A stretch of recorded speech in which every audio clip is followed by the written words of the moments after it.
Bennett, and I am self-employed game developer. My VR project is ZeldaVR. It's a clone of the original Nintendo Zelda game, except in VR. So, 3D world, seeing the world from Link's perspective.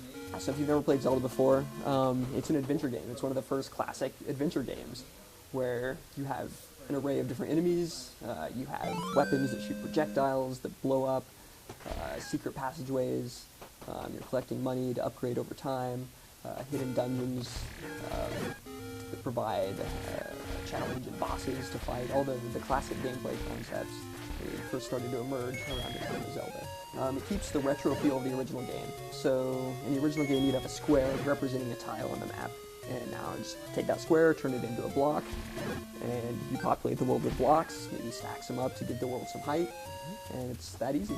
I've always been passionate about games. Ever since I was 5 years old and got my first Nintendo. I played games like Zelda and Metroid and Mario, all the original classics. I've wanted to make my own.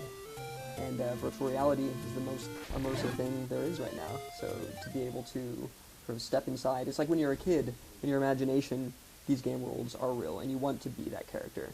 Of course, in the 80s, all the technology could do is give you this flat 2D screen, and now it's gotten to the point where you can step inside.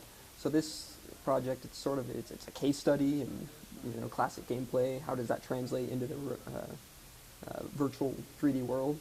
But it's also, I don't know, sort of my love letter to the classic Nintendo games of the 80s. I've only shown it to several people here today, and a couple of my roommates, one of which is an 8-year-old girl, and she had never, of course, played the original Zelda or any of the other Zeldas, but she absolutely loves it, and she kind of gets home from school and wants to play it for hours on end every day, and gets involved in the development process. And everybody here has been excited too.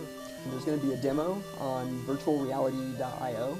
The demo, you'll be able to play the overworld, most of the overworld, which is the natural world that you can explore, and the first dungeon.